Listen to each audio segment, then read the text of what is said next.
बिस्मिल्लाहिर्रहमानिर्रहीम। अस्सलाम वालेकुम व्यूवर्स, कैसे हैं आप सब।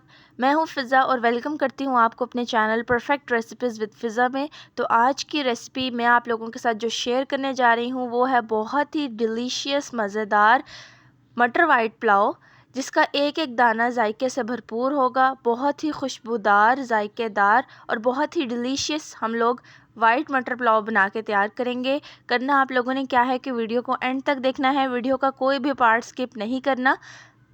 आप लोग स्किप कर करके वीडियो देखेंगे तो आप लोगों को कंप्लीट रेसिपी समझ में नहीं आएगी। तो चलिए आइए विदाउट वेस्टिंग एनी टाइम अपनी रेसिपी को स्टार्ट करते हैं।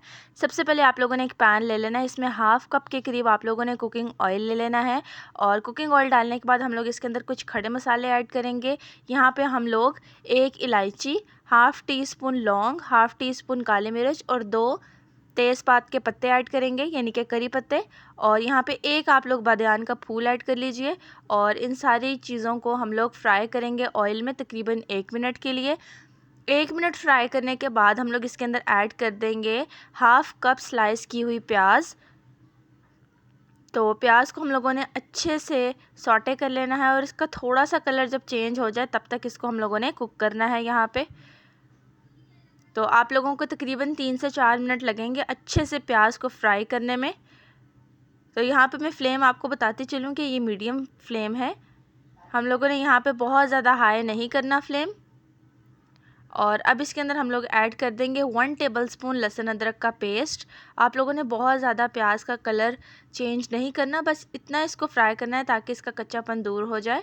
और लहसुन अदरक का पेस्ट ऐड करने के बाद आप लोगों ने इसको अगेन अच्छे से फ्राई कर लेना है ताकि उसका भी हल्का सा कलर चेंज हो जाए और वो बहुत अच्छे से सॉटे हो जाए।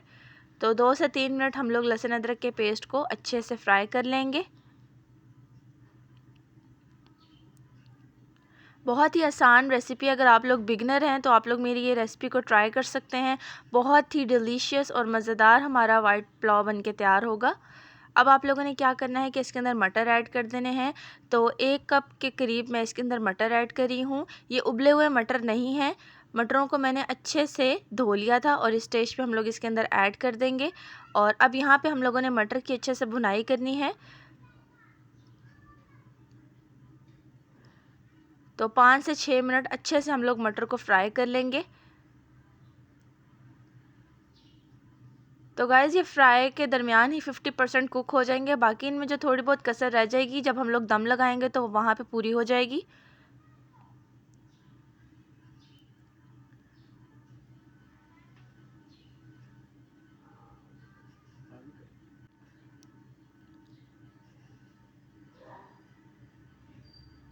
तो अब आप लोगों ने इसके अंदर कुछ स्पाइसेस ऐड करने हैं। 1 टेबलस्पून नमक ऐड कर देना है, 1 टेबलस्पून काली मिर्च ऐड कर देनी है आप लोगों ने।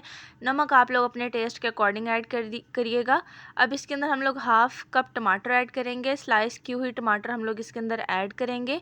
और ये सारी चीज़ें ऐड करने के बाद आप लोगों ने दोबारा से इसकी भुनाई स्टार्ट कर देनी है।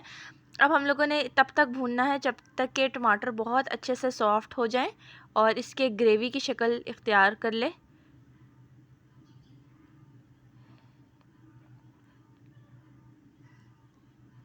तो यहाँ पे आप लोगों को 4 से 5 मिनट लगेंगे इसको भूनने में।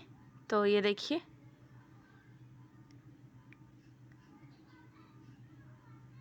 तो यहाँ पर हमारे टमाटर 90% अच्छे से सॉफ्ट हो चुके हैं। अब हम लोग इसके अंदर ग्रीन चिली और रेड चिली ऐड करेंगे। अगर आप लोगों के पास रेड चिलीज़ नहीं हैं तो फिर आप लोग सब्ज़ हरी मिर्च का भी यूज़ कर सकते हैं, चाहें तो साबुत ऐड कर दें, लेकिन मैंने यहाँ पे कट लगा के ऐड किया है। अब आप लोगों ने क्या करना है कि इसके अंदर पानी ऐड कर देना है। तो चावल हम लोग 1 गिलास चावलों का यूज़ कर रहे हैं, तो उस हिसाब से हम लोग इसके अंदर 2 गिलास पानी ऐड करेंगे। और अब आप लोगों ने क्या करना है कि पानी ऐड करने के बाद अब इसको अच्छे से बॉयल होने का वेट करना है जब तक कि पानी में बहुत अच्छे से बॉयल आ जाए। अब आप लोगों ने क्या करना है कि इसको ढक के छोड़ देना है। और ये देखिए पानी बहुत ही अच्छे तरीके से बॉयल होना स्टार्ट हो चुका है। अब हम लोग इसके अंदर चावल ऐड कर देंगे। मैं चावलों के बारे में बताती चलूँ कि ये मैं यहाँ पे कच्ची बासमती के चावल यूज़ कर रही हूँ। चावलों को मैंने अच्छे तरीके से 3 से 4 दफ़ा धो के इसको भिगो के रख दिया था तकरीबन 1 घंटे पहले। और इस स्टेज पे हम लोग इसके अंदर चावल ऐड कर देंगे। और यहाँ पे आप लोगों ने फ्लेम को हाई कर लेना है। हाई फ्लेम हम लोग इसलिए करेंगे ताकि ये बहुत अच्छे से जो पानी है चावलों के अंदर वो खुश्क हो जाए। और अब आप लोग देख सकते हैं कि यहाँ पे चावल जो है वो का 90% चावलों का पानी खुश्क हो चुका है। अब इसके ऊपर हम लोग हरा धनिया ऐड कर देंगे और इसको दम लगा के छोड़ देंगे 20 मिनट के लिए। और ये देखिए 20 मिनट के बाद जब हम लोग इसका दम उठा रहे हैं तो आप लोग देख सकते हैं कितने ज़बरदस्त डिलीशियस खिले खिले खुशबूदार चावल हमारे बन के तैयार हुए हैं।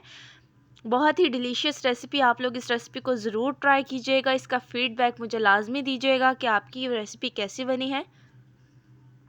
मैं आप लोगों के फ़ीडबैक का इंतज़ार करूँगी। चैनल पर नए हैं तो चैनल को ज़रूर सब्सक्राइब कर लीजिए। और ये देखिए ये रही फ़ाइनल लुक।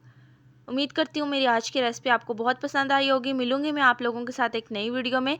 तब तक के लिए अपना बहुत सारा ख्याल रखिए और दुआओं में याद रखिए। अल्लाह हाफ़िज़ and thanks for watching my video guys. अल्लाह हाफ़िज़, टेक केयर।